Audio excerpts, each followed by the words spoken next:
Alright guys, might get cracking on the demo. So I'm Rob from Hammer and Scales. I predominantly make historical arms and armour from about the sort of 5th century, the start of the Germanic Iron Age, all the way through, Viking period, up to the High Middle Ages, early Renaissance period. So started 7 years ago working full time, mostly doing armour. During COVID, swapped business a bit and started doing a lot more of the sharp and stabby things because I didn't need people to come to my workshop to do fittings and give me play. What I'm going to be showing today is how I do a forge welded socketed spear.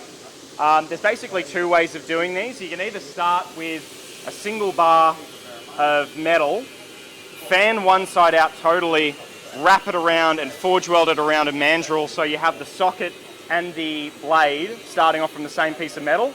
Or the other way of doing it, which was also done historically, was you'd independently make your pipe section first, you'd make your blade head, taper it, hot fit the two and forge weld. And that's the technique I'll be showing you today because it works really easily with our access to modern materials. You can just go buy 32mm or 25mm nominal bore pipe with a nice thick wall and it's super easy to forge weld and you can do lots of stuff with it. You can make spears, knives, all sorts of different approaches. Lots of agricultural tools, your scythes, sickles, bill hooks, that kind of thing are all made with this method too.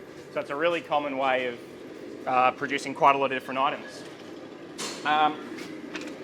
Here's an example I prepared earlier. So essentially what we're doing is we'll be starting today with just a section of 25mm nominal bore pipe and a chunk of 1045 round, about 1 inch diameter. I really like using 1045 for spears because if they're going to be in actual use and not a wall hanger, realistically at some point you're going to miss whatever you were throwing or stabbing at and it's going into that red gum log or a rock. And because of just the geometry of a spear where you have the weakest section right at the tip and then the entire weight and leverage of the spear haft behind it, the second it hits and then bends, all that bending's happening at the weakest cross section.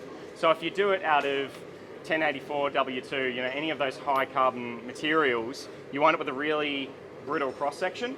So 1045 will often just bend a bit, you can just tap it back out and off you go again. And a spear doesn't really need to have that wicked kitchen knife edge, it doesn't need to have a 62 Rockwell to be effective.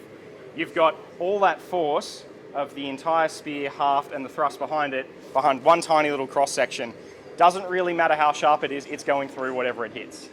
So 1045 you can just sharpen back up with a file and off you go again. So I've been doing a lot of these for pig hunters, especially up here in Queensland, and yeah, so far best results out of this stuff. Also it forge welds like a dream, so handy. Alrighty, so steps I'm running through today. We've got our starting material prepped. I like putting a little bit of a bevel on my sockets because one thing I find is when we get up to doing step 5, which is the actual forge weld between, if you've got a really large lip, it's really hard to make a really clean forge weld. You often want to taper that material in, otherwise you essentially get fish mouthing happening at your weld site. So it's just one way of taking 10 seconds with a grinder to save yourself a lot of stress down the track. All right, but what we're going to do first is make our blade preform. I'm going to cheat and use the power hammer, so I'll just jump on that in just one sec. But this is essentially what we're making. It's tapered to each end section. One end's going to be a really fine taper that'll form our spear tip. The other end's going to be quite a short blunt taper, and that will be coming in to start our forge weld when we get up to that step here. All right.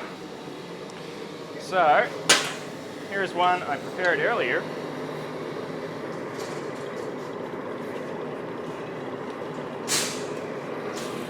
Now you can do this all by hand, but when you've got access to a power hammer, it is way quicker.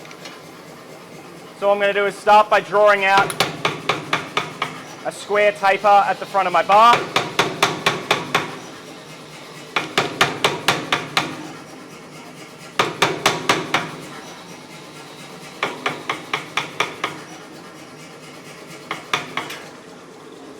Don't need to do much more than that. Then just going to refine it.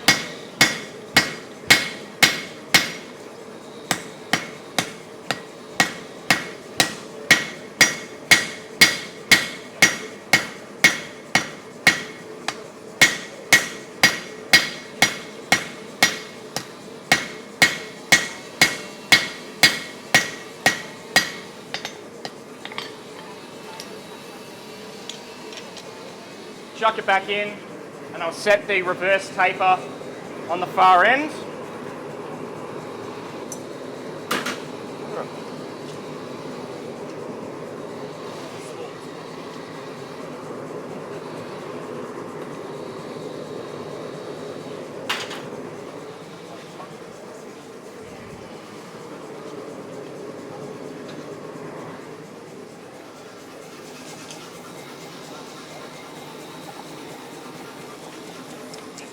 If anyone's got any questions at any point, feel free to shout out. I'm done with the power hammer now, so you can safely move in a lot closer as well.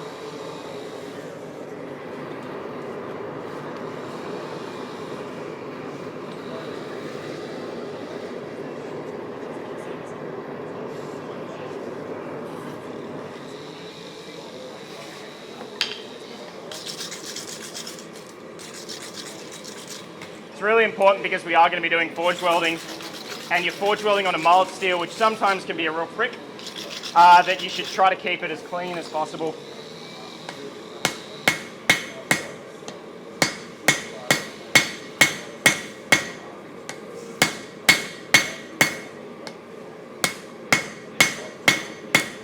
Instead of drawing down this end square, I'll usually go closer to octagonal. Going round seems to make the most sense because you are going in a round pipe, but the problem you get then is when you go to forge weld, if you've got a round section over a round section, they've got the capability of slipping quite easily, so it's better to have something that's octagonal or something thereabouts. That way you get a little bit of bite, and it allows you to get that initial tack weld, which is so important. I'll talk more about that when we get to that step, but just wanted to highlight why I'm doing square at one end and tapered octagonal at the other.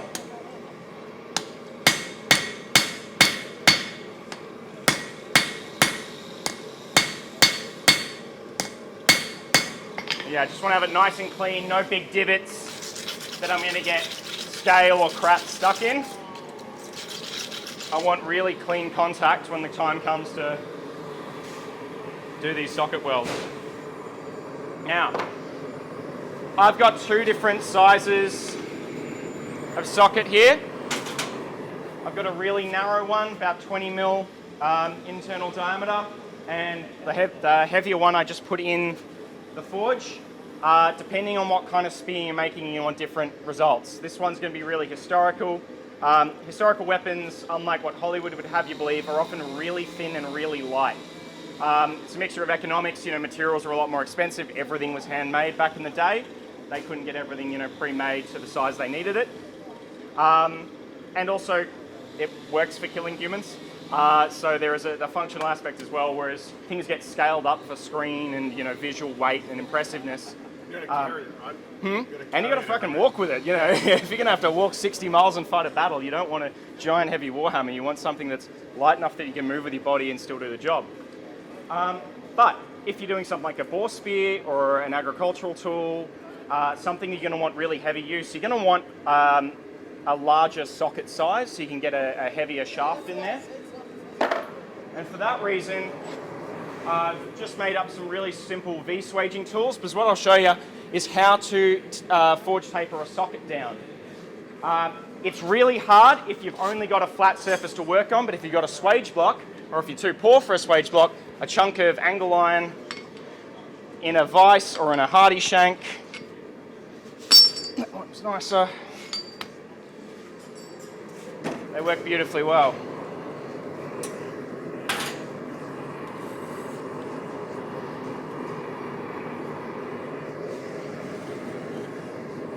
The trick with this is you're essentially upsetting the material, but you're upsetting it onto air. There's nothing supporting it. So that's the reason I've got the V-swage here, because it means instead of just hitting it top and bottom, which will just cause it to squish into an oval shape, I'm hitting it from three sides.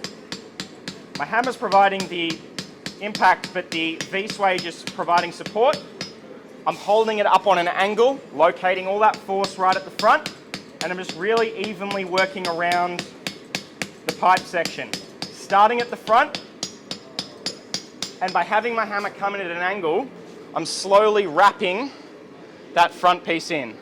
And this isn't a race. I should go really slowly, really evenly. If you start getting wrinkles forming, they will cause a big issue when it comes to forge weld later.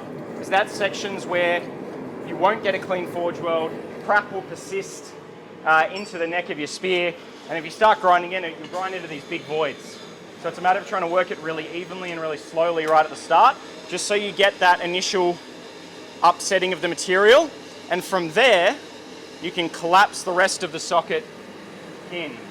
So we're starting like that, and then working in on quite an angle, just to encourage that lip to roll over. And then from there, because the edge is the weakest section, it wants to collapse, it doesn't have the structural strength, then we can start working back in along here. But this area of metal, this is supported both front and back, and so you're able to provide a lot more impact there, because it won't ripple, it won't, if you think like aluminium foil, it's weak, it's unsupported. It doesn't want to bend evenly across the surface like a bar of steel will, it just wants to fold and then bend at that fold site. And it's those fold sites that we're really worried about.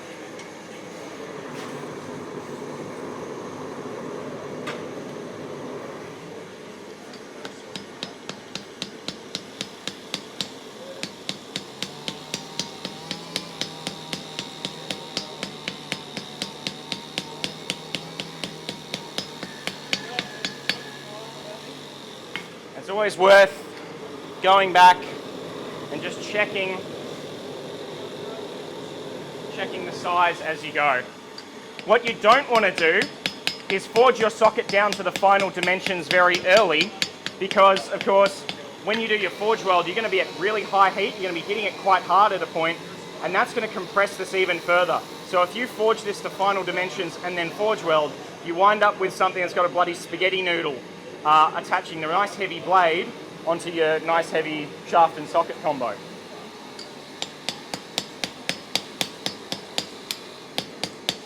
So it's always worth leaving it just a little bit bigger, a bit wider at the start, and then doing more work in the forge welding stage afterwards.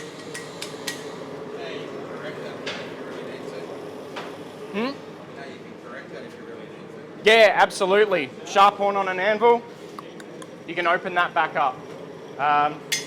Great, thanks for mentioning that one. Yeah. Yeah, 100%. You've got a slage block with a round in it and a V. You Yep. still use the V? Yeah, I prefer the V. The round provides you, because the way the force is rebounding through the anvil, it's still coming in essentially diametrically opposite where your hammer is. With the V, it's coming in and supported at 3 points, and so it doesn't have the ability to sort of burst out like with that. So the round's good for other stages later. It can be handy doing the forge weld because you're still getting like nice, really clean contact rather than cutting in. But for this, the V's are much more effective.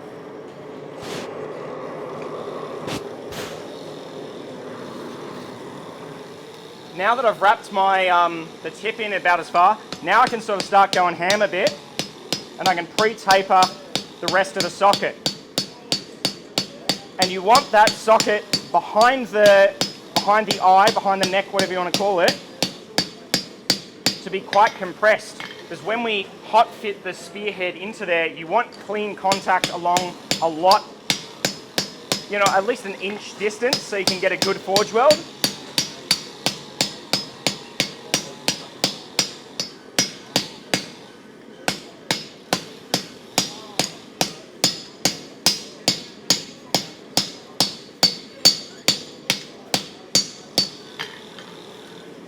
You can really start to neck your piece in like that. Also, holding it up vertically is a terrible idea because all the scale falls out on your hand. Ask me how I know.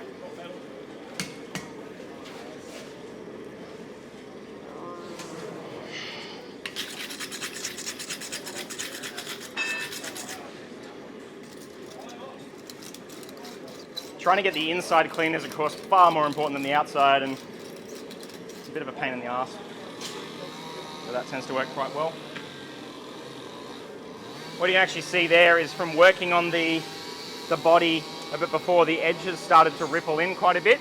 So I'm going to go back in and I'm going to use the horn and soft taps from the outside just to move those ripples back out.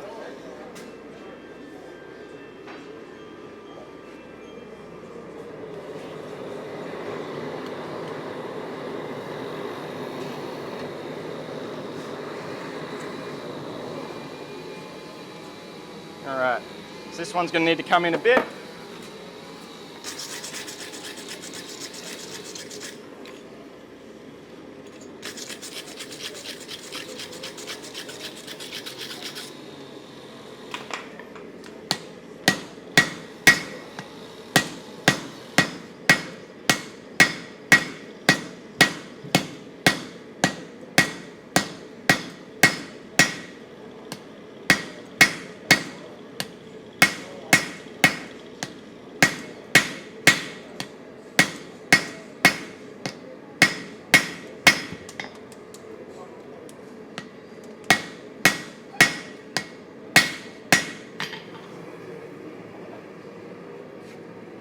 So we're almost there.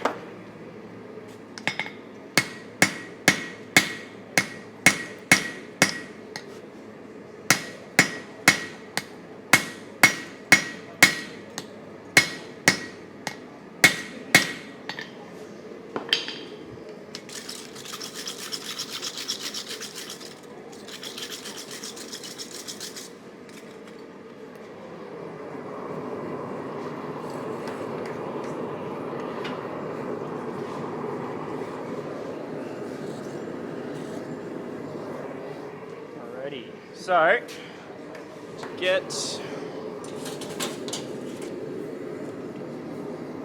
that edge cleaned up, let's bring it back here.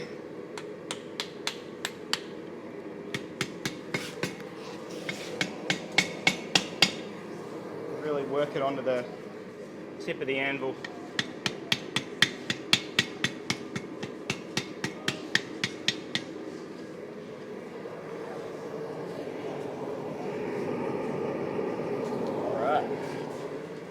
Is that looking good? So, we've gone up to step 3 now.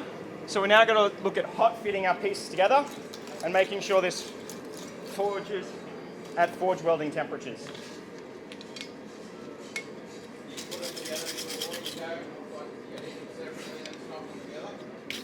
I tend to heat them up at the same time because you want both to have a lot of heat. Sorry? Yeah, you. Yep. Then you join together, then you smack shit out. No, you get them to a red heat first, hot fit them together. You usually want, you don't need the head piece, especially the tip, to be very hot, but you need to have some heat in there because the socket needs to be hot to change shape to adapt to the blade material coming in. But if it's too hot, as you're hitting it, you wind up bending your preform of your blade. And if it's too cold, you wind up throwing it in there to get your forge welding temperature. You've got 3mm thick pipe that's already hot and a cold 25mm bar. And that's going to take ages. So you wind up burning your socket material and your blade material stays cold for a long time.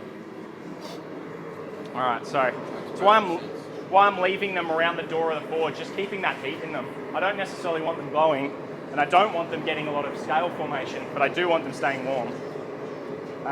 So we're going to crank this.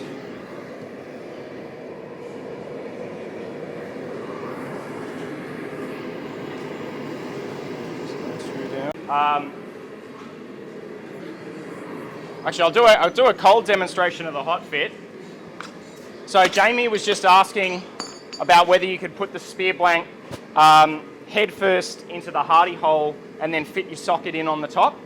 Only problem is, as Jamie brought up, that does tend to run the risk of getting jammed in there.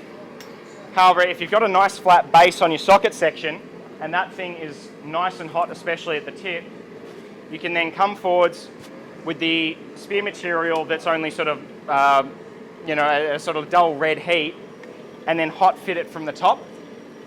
Does help if you have an extra person here. Hey Simon. Yeah, cool, thanks. Just a pair of wolf jaw tongs, or lovely.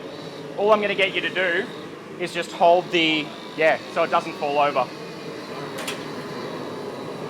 And have your flux handy, because as soon as they're hot fit together, chuck some flux in there.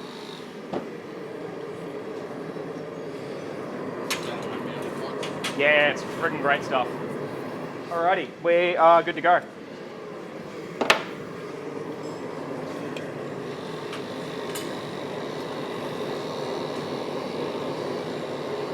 Grab that tube out. Yeah, so you can grab it by the side and then chuck it on.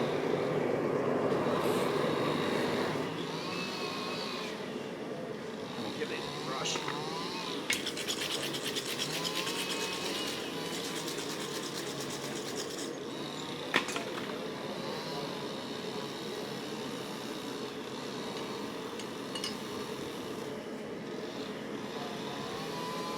Tips nice and cold, which is what I want.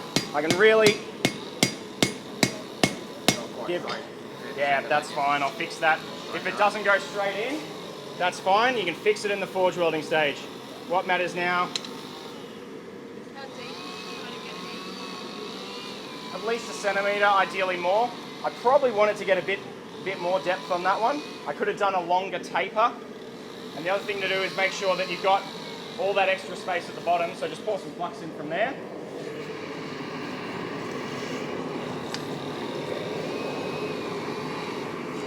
And you want that section. Now, thanks, Jamie. Yeah, why not? I want to get that ripping hot. Make sure to turn it, because of course you got the really thin metal next to really thick metal, so you want to make sure there's an even heat through the whole piece. That's where preheating really comes in handy to minimise your time of scale formation.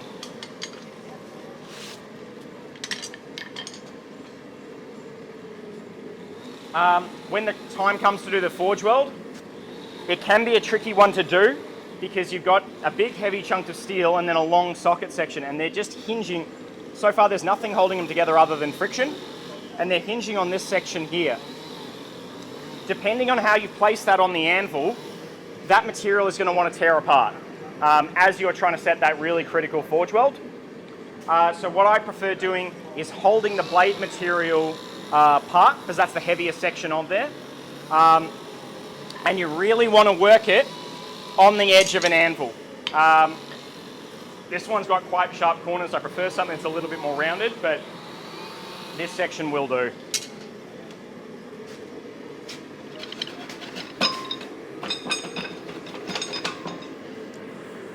When you start hitting it, we have the same problem that you had before. So actually you can use a swage block or a V-swage if you've got them, because you are working with an O-shaped cross-section, but there's something inside supporting it. When you do the forge weld, as you hit there, the force is going to want to take the corners and send them out like that. And you can't allow for any gaps to appear. You need to make sure you get that even forge weld the whole way around on that first pass so that you don't get any voids or oxides forming. So if you've got a swage block, you can absolutely do it in a swage block. If you've got the V-swage, you can do it. It just depends if you can get a really clean contact on there. I'm probably going to use the anvil because I'm just a bit more confident with it.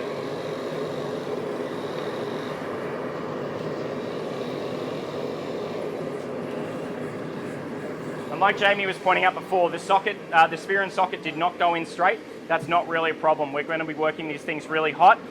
By controlling the angle I'm holding my tong hand at and how I rotate it, I can bring everything back in line as long as that forge weld's going well. If your forge weld doesn't go well, usually the best solution I find is knock your socket section away, clean up your head material, and just get a new socket, because it takes all of 5 minutes to make a socket. If you're sitting there trying to chase your tail because there's voids, because it won't stick, you wind up making everything worse. You add more oxide to your material, you get more scale formation.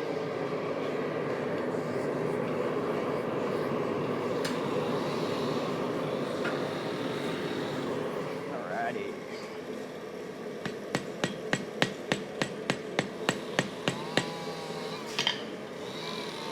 So I'm just doing really little taps. and I'm working my way around, and anywhere that I see starting to pop up and forming a blister gets immediately hit on the head. And you want a really solid contact with the anvil underneath. If you can hear any ring, feel any movement, that means you're not getting a good contact from your socket onto your blade material.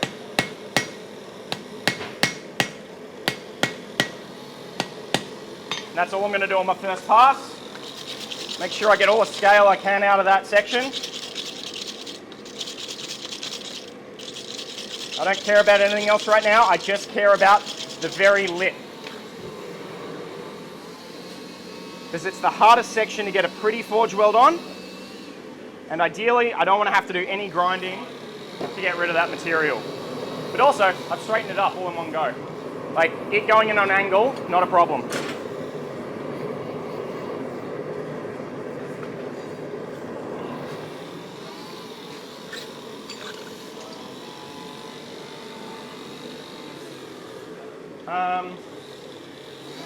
So, our forge weld.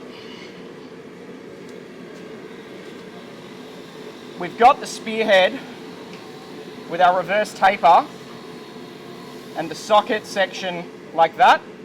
The first pass I've done, I'm coming in with the tip of the hammer, or the edge of the hammer, and I'm really working this junction here. I want to make sure this welds properly, just so I get a nice pretty weld.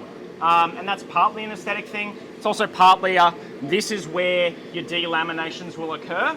They're not going to really occur down here because you get a lot more contact here and you can really go ham. So my first 1 or 2 welding passes are always really focused on anything that's bubbling open there. And then after that, you can really start going ham on this section here and drawing this length out, increasing the length of the weld site. Because you're essentially fullering and lengthening and welding at the same time. You do 2 processes at once.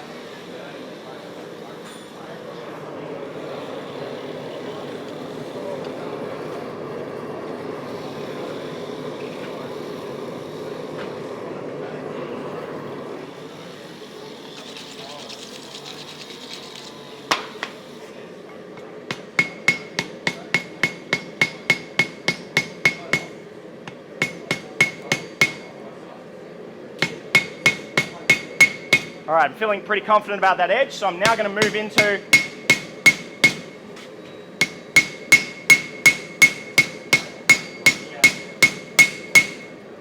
working over here.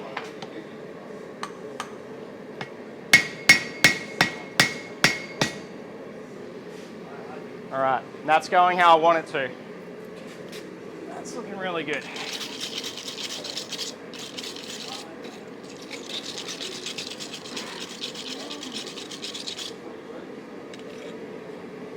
What you should really see, same as doing any forge weld, if you see a dissimilar rate of cooling, you know you've got problems. But around that whole edge, I'm not seeing a black line forming. So that gives me a really good idea that I've got a clean forge weld, at least in that first sort of 5-10 mil.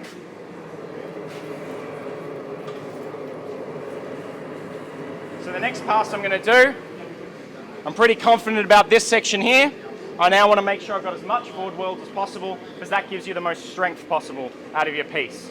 Now, depending what you're doing, if you're doing a really light throwing spear, it doesn't really matter. You've got all the strength you already need. If you're doing something like a bill hook agricultural tool, your place is infested with lantana. My farm's infested with rosebriar. Best thing I ever made was just a whopping great hooked sort of axe scythe combo with a forge welded socket on down here. About a half that big. Can cut branches off, cut through lantana, cut through rosebriar. Phenomenal, really helpful tool.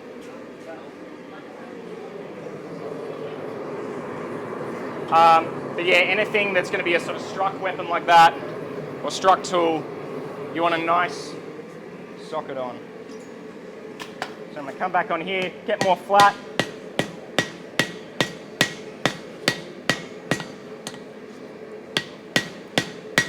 And it's really easy to know if you're working on that nub tang or if you're working on the socket and nothing else, because you hit it and you either feel that contact or you just see the socket collapse completely. And that's not a problem, because we're going to want to do that intentionally to get a really nice even taper transfer between these pieces later. But you just know if you're getting a good forge weld or not by the feel of the hammer.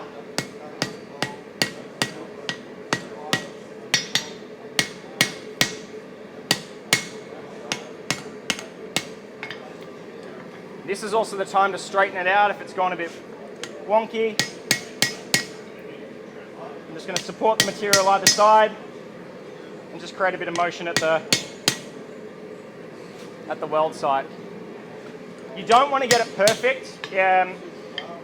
Perfect is the enemy of good at this stage. If you spend ages straightening it up and just working this joint that you've just forge welded, you're just going to weaken it as you fatigue it going back and forth.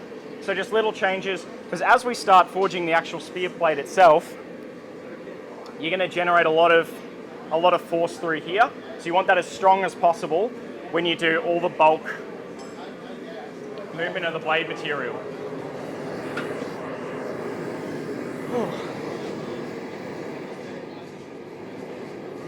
That's it for forge welding. Now we're going to take our blade preform and actually make a spear shape out of it. Just going to get some water. Any questions so far? Easy crowd. Are you aiming to reduce your pipe at all, or are you going to keep it like that? I'll keep the bottom end full width, and I'll try to get a really even taper across it. Yeah, and it just gives that really nice aesthetic when you've got that beautiful taper going in, then the spear widening out and having that neck. And depending on what I want to do with this particular thing, I can just keep doing what I was doing and reduce the size of that neck as well. Like, I've got a lot of material there at the moment. It's super strong.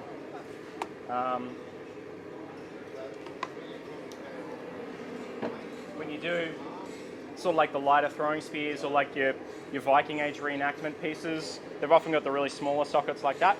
And so you will actually create quite a narrow neck on these pieces. When you fit it to like the timber, friction fit, you put it in. Yeah, that tends to be the way. So I tend to make a sort of a test stick, just so I can do that. And then like when you got your actual nice half of spear material, you can just taper that down, friction fit it on.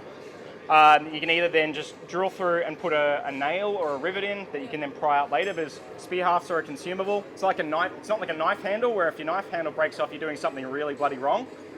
Spears do break, especially when it's a thin sort of thumb width stick on it.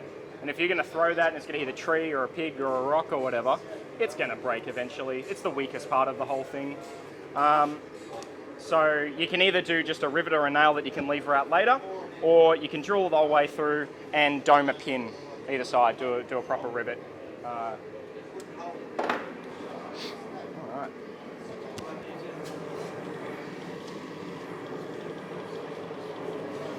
Okay, so for doing our taking our blade preform into the finished item,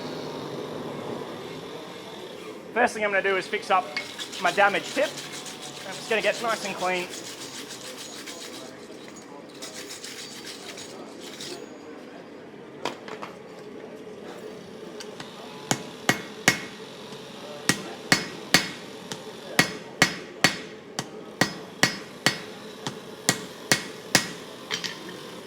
I'll probably jump on the power hammer again, mate. So, easiest way to start doing this, I find, is you work now, so you've been working on as a square taper so far. Now it's a matter of twisting it 90 degrees so that one of those edges is facing directly up towards you. So you've got our diamond or our square cross section facing up like that. By flattening down this axis here, we'll start to really create some width for our spear blade. From there you can decide sort of what sort of shape overall you want. Some have like that classic real straight sides with either a diamond cross section or a flat coming in the back. If you're into your classic sort of Viking era spears, they're very much a leaf blade. You also see that a lot in African cultures. You're a Zulu Ikwa. trying to think of the name of the other one. Assegais. Leaf bladed spears, just damn good shape for putting large holes in fleshy bodies. So yeah, really common. But yeah, as you start to flatten that from the spine, you can then determine by choosing where you're fuller and how you work over the horn of the anvil, what blade profile you want. So these preforms work as a really nice catch-all. They'll do a bit of everything.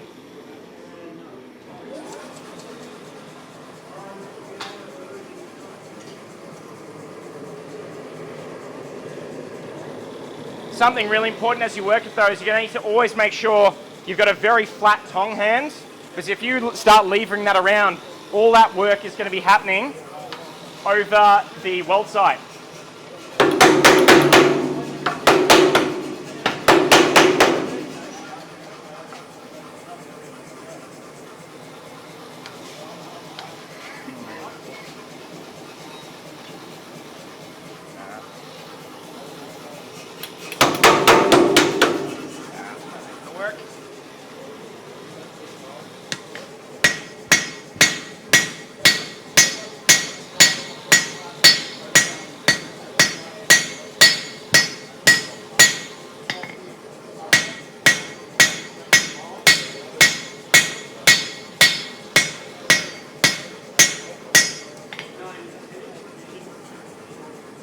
Hey, Luke, do we have any top tooling available, coring tools or anything?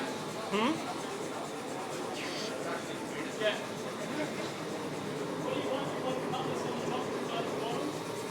I just need some fullering tools to start drawing some width out on this spear blade.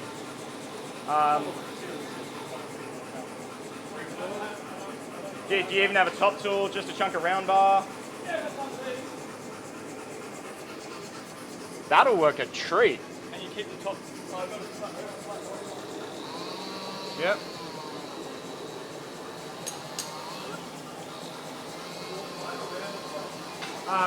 Mimic, yeah, no, these top and bottom would be great. Oh.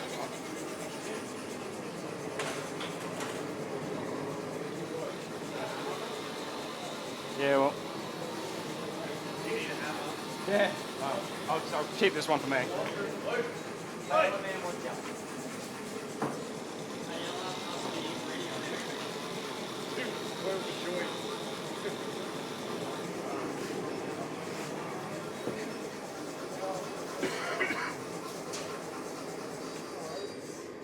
That's going to come back down, so we'll need either a sling to...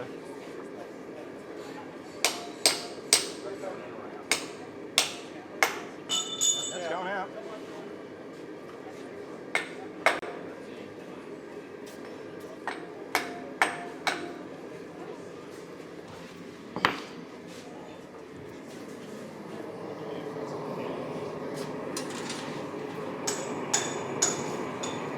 While that's happening, I'll just keep doing things to suck away.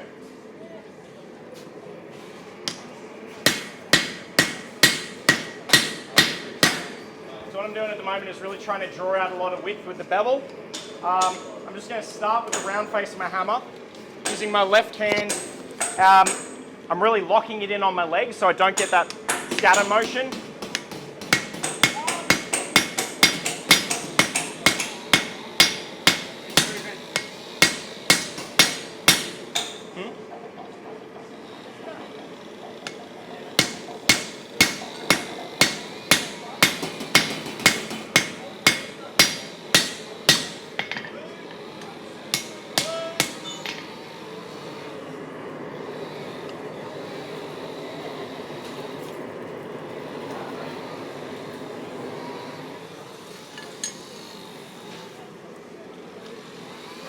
So the beveling stage tends to take quite a while because we've got a 25, pardon me, sorry. We've got a 25 mil round bar of steel that you need to draw out to something that's going to be, you know, 3-4 mil across its cross section. So there's quite a bit of drawing to do. Team striking is a really fun thing to try with these techniques. Otherwise, it's just a good old-fashioned lot of hammer work now. The obvious modern solution is to think, well, you know, if I need something wide and flat, why don't I start with flat bar?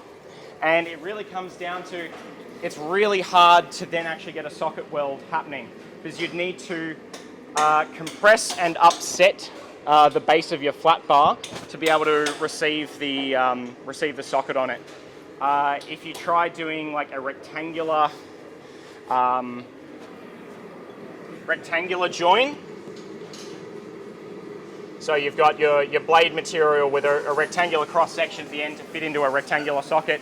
The issue is corners never want to forge weld, because anytime you hit here, the excess material moves out the side.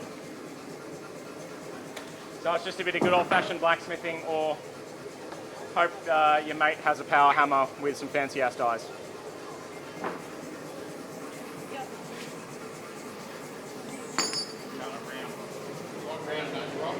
Yeah, round please. Yeah, round top and bottom.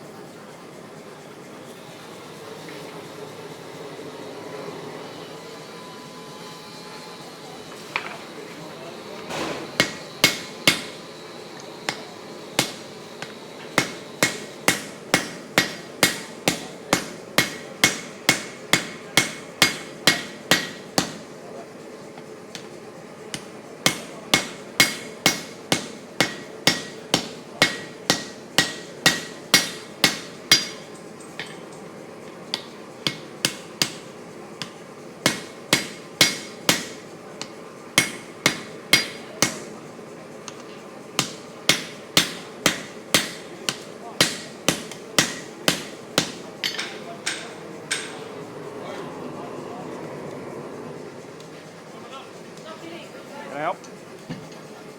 Don't go over the fence, mate.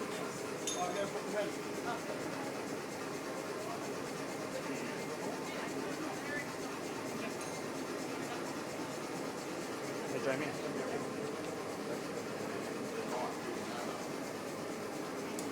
And one was different shapes to the top, like that.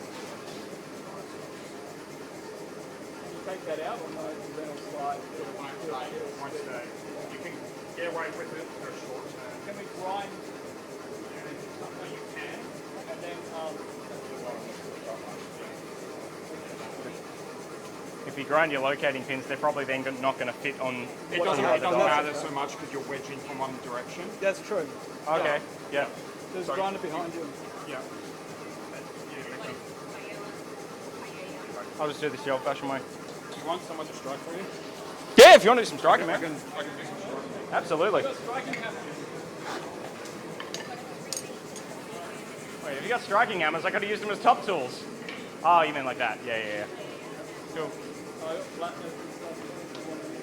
Yeah. Is this a struck tool? Yeah. I could have just used that in the power hammer. Yeah. All right. You have a having a crack with that? Drawing face. Drawing face, please. All right, we're going to try to draw it a leaf blade shape, so we're going to be focusing a lot heavily in that middle third. You've done striking like you hit, I hit. Yep. Happy to do that.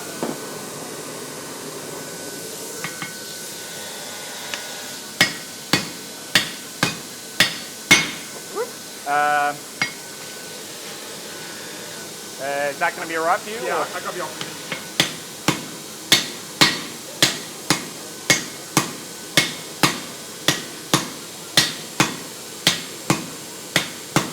All right, stop. Go.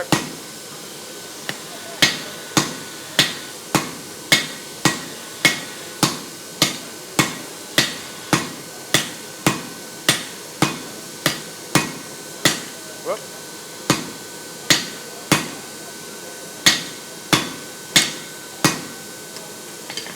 Is there a just a square, basic square, so we can like Use the blades, yeah.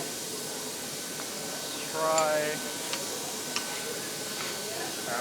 Like if it was just straight up and down without that. No idea, man. That's probably going to cut the fucking hammer if we hit it. Probably that easier. Yeah. So then you can come in. Oh, yeah. You want a narrower face hammer? Yeah. Yeah. Or, here we go. Got a flooring hammer. You just struck.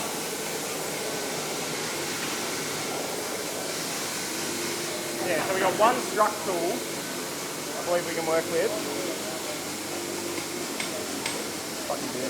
Yeah, that is big. I've got another mat lined up in my that real quick. And it's got a curve on one side. Yep.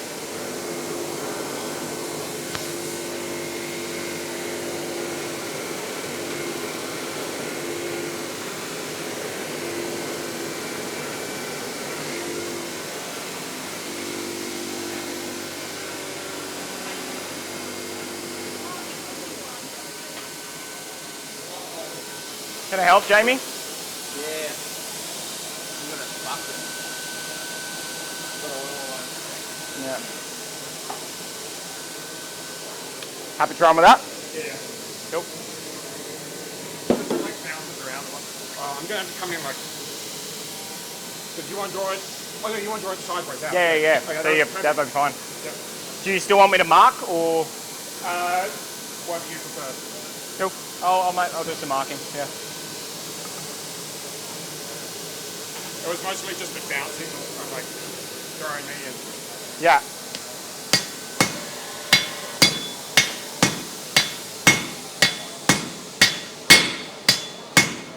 Yeah, good. All right. Tone your hits down a bit. Bit more than that.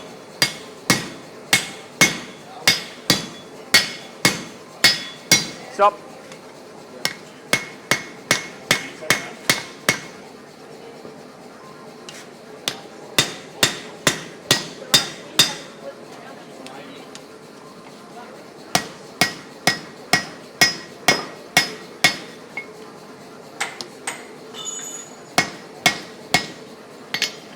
All right, so we're starting to get somewhere.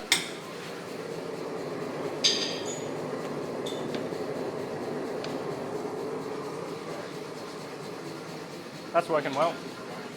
It What was your really name? helps to have something to push against. Yeah, absolutely. What was your name, Mr. Alex. Alex? Rob. Nice to meet you, mate.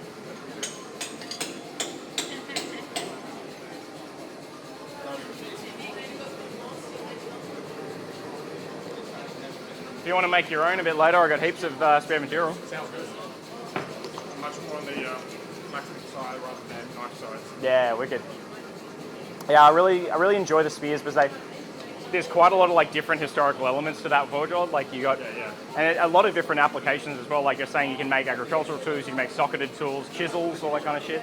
Do you, because historically pipe wasn't readily available. So have you ever done the other style where you like draw it out flat and roll it back on itself? Yeah, absolutely. I do that a lot, especially when you're making like arrows. That's the exact same technique with the spears, chisels, whatever. I've actually got a set of arrow tongs that I made. Oh, sweet. They're a bit rough, but I don't have any. I've been bodging through with everything else I've got, so yeah. I like making tools and Yeah, wicked, man. I'm keen to have a play with them if you don't mind. All right. Yeah. Can you now really align? So we're going to go that alignment and then that alignment. Yeah, I'm going to try to really draw some depth. Yeah, there we go. Stop. Flip. Go.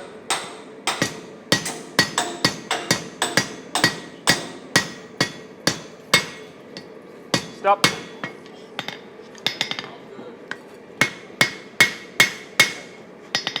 We're going to draw some width at the front, so now just aligning on, aligning towards the edges there. Yep.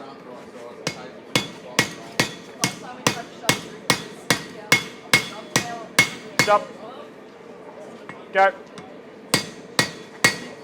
No, it's all right. Starting to really draw some width out. Probably wind up coming in just a lot with the round face. Actually, we'll probably come in with a round face a lot now and just really widen that out. Yep. And trying to leave a really high spine. Yep. I wonder if they've got set now. This is.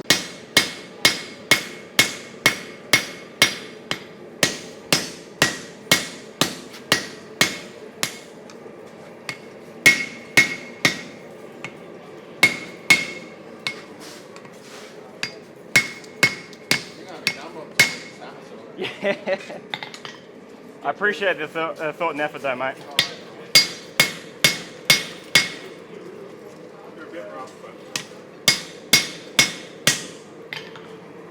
You're all right. I'll just get some round, but Because there's 2 halves, I've only got 1 half. Got that half for holding the socket. yeah, no, that's what I want. Good man.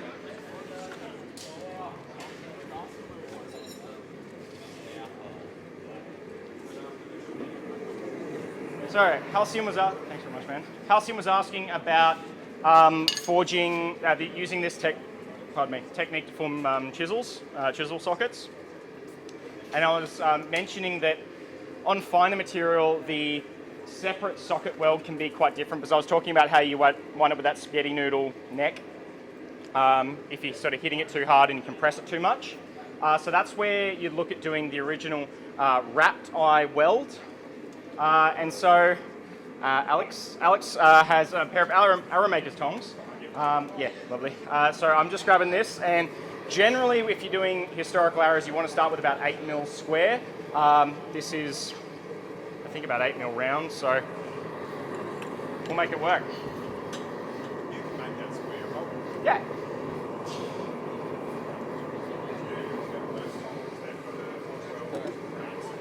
Yeah, nice.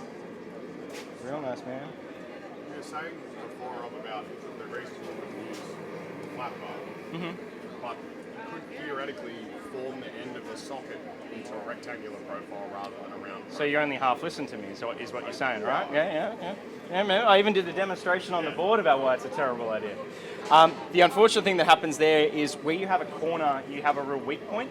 And then as you're forging here or here, the material moves out. And I was using the analogy of aluminium foil earlier. Things will always want to deform at their weak points, and that's what the corner becomes. It becomes the section that, as you hit here, the excess material just drives out at the corner, and you wind up with these really big inclusions. So it's really hard to do. If you forge it more octagonal, so you wipe out the corners a bit, you'd have more luck. Effectively put a tang on the rectangle, Yeah. forge that round, Yeah. then weld that in. You probably have even better doing a sort of 3-part weld. Get a square section, slot it, like sort of when you're doing a bit, insert bit into an axe weld or something like that. That would work a lot better. You just wind up introducing an extra forge weld, but it's not the worst thing in the world.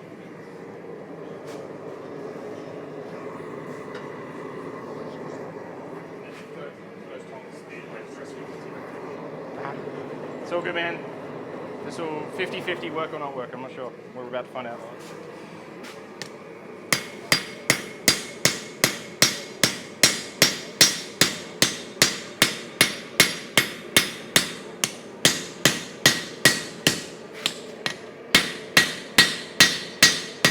I'm really making sure to brace my tong hand against my leg. Otherwise these things fly everywhere as you're trying to forge them.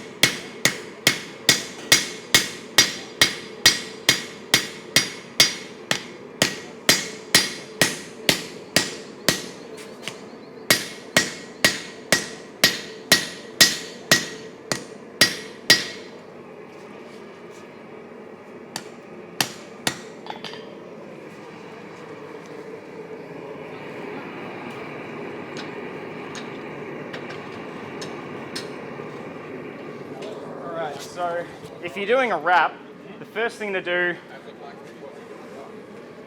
is actually to form the wrap. So we're going half on, half off.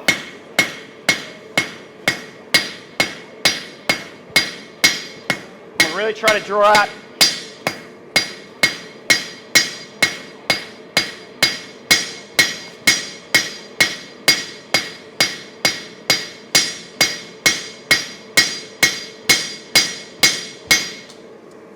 as much as we can. I'm going to try to get that a bit thinner.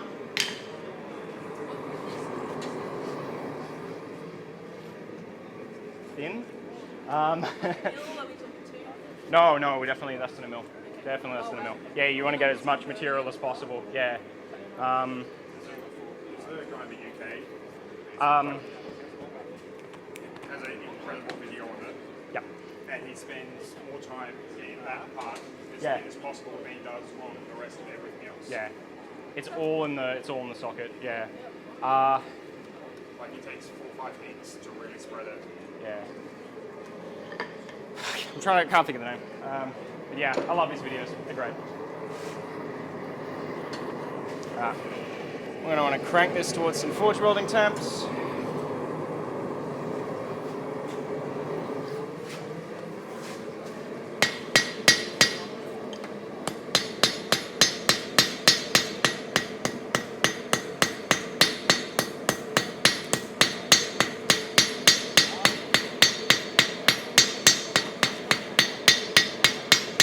And the thing you want to do when you're doing any of these style welds is try to get as square as possible, especially towards this edge. This tapered tip here is not what because otherwise when you go to wrap, you want it with these big, ugly, hollow voids. And so this is where, like a professional arrowsmith is way better than that than I am. Go like fullering it first, or just to get that transition place? You absolutely could. I've swapped to the fullering there just to try to drive the material around a bit. Watching the pros do it, they just do it with a round face.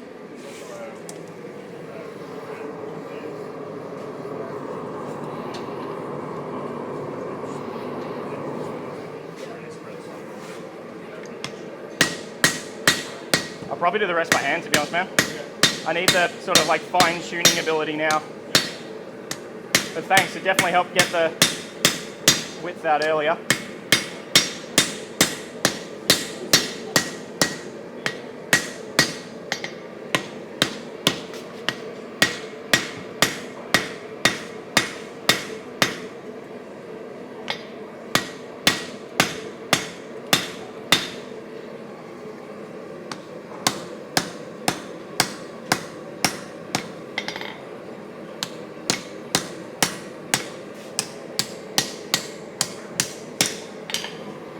So I've got the rough core shape that I want at the moment.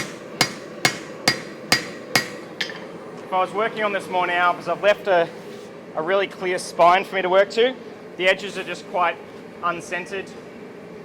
So I'll be coming back through, really evening that out, keeping everything centered, and I want to draw that out so that edge is about 2 mil thick. I tend to leave spears a bit thicker than a knife blade. When I forge knives, I try to go as close to finish as possible. But with a spear, you've got a lot of different geometries to get right.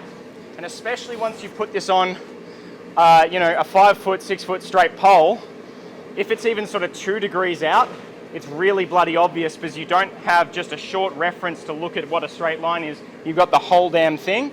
So the slightest bit of movement, and they just look really bad. So I always leave them a bit thicker, and that way when I grind them, I can have a test handle on them, and I can put them on and occasionally go, oh, when I forged that and it's only that long, it didn't look too bad, but it just had a little bit there, and it's a bit more meat so you can grind it clean, leads to a better looking thing.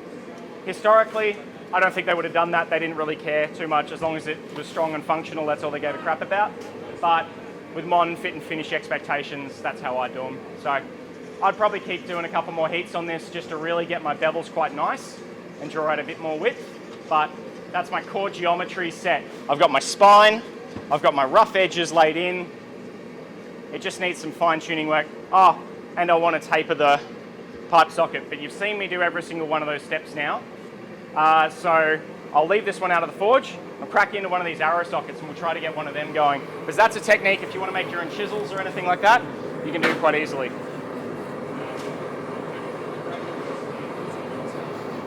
Sorry? Oh, someone already grabbed me some food, but thank you very much. Yeah. What you really want here is a step on the anvil. I don't have one, so I'm going to make do. Yep, that steel's already burnt.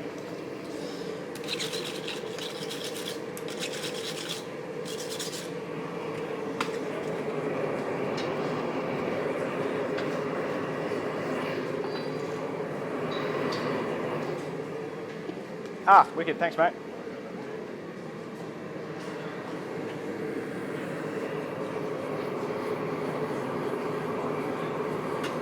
So, after you've flattened the socket out, the next thing to do is start wrapping it in. And you just start by working it in there, and then as it stops, and the secret is to keep rotating it.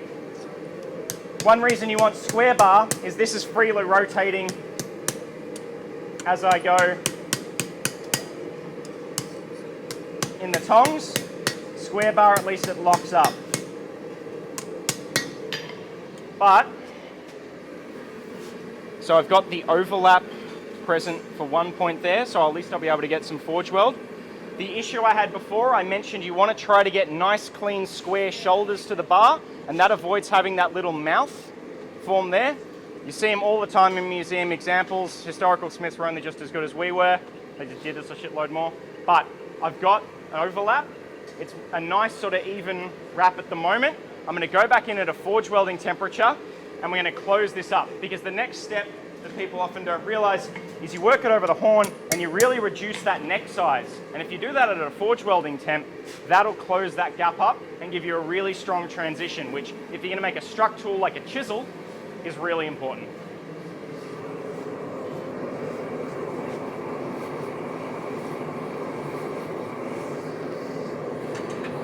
I wouldn't normally flux something like that, but I've been leaving it sitting in there roasting while talking to you guys, so I'm just going to take every little bit of advantage I've got at the moment.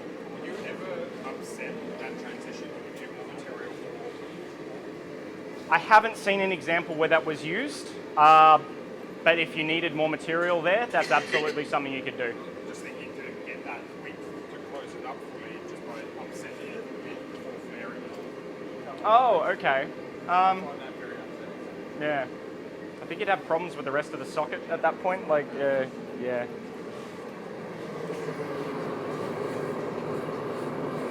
So now I'm going to work with a round hammer, right over. And once again, always really working it.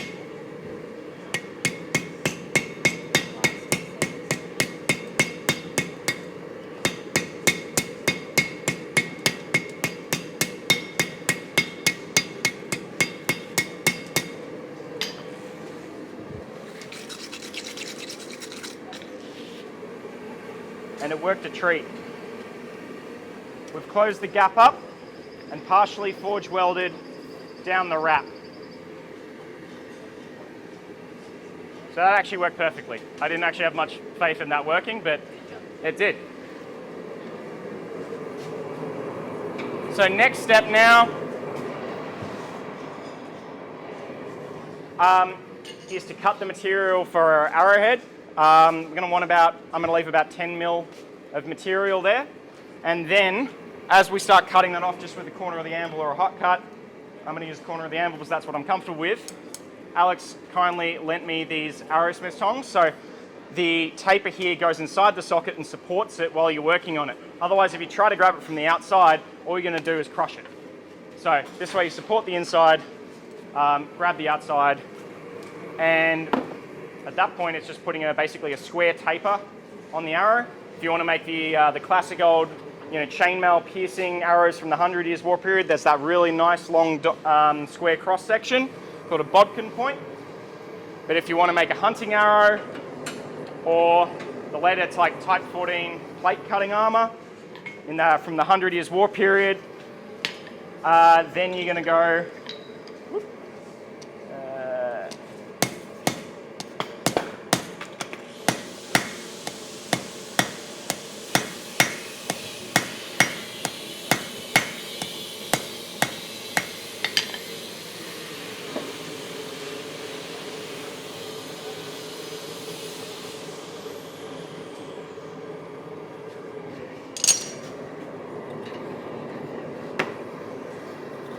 Can't remember where I was going with that point. No, if you want to then have a wider arrowhead for something like hunting, you move over the horn of the anvil and you really fuller out that blade to create the width you need.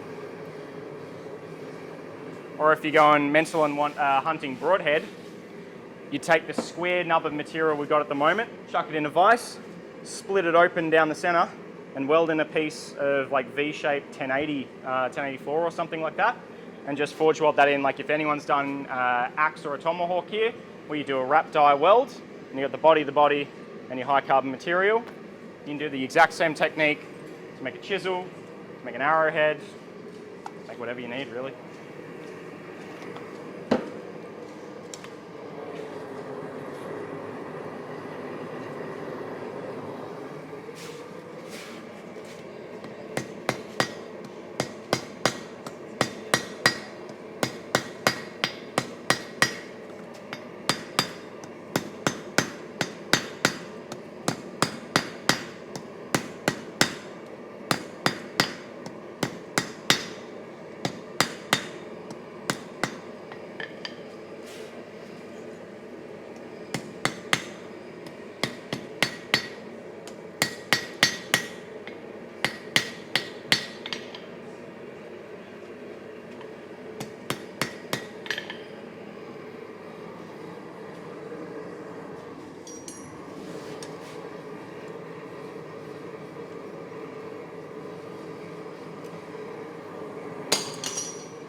Actually, where's some water?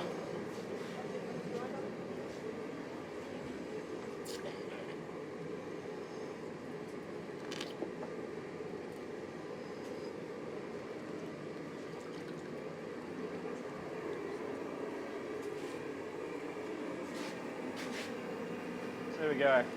Not the best example of the technique. Using round bar, it's really hard to get those square corners so that you get a really nice clean socket. But we've got a really clean socket weld at transition.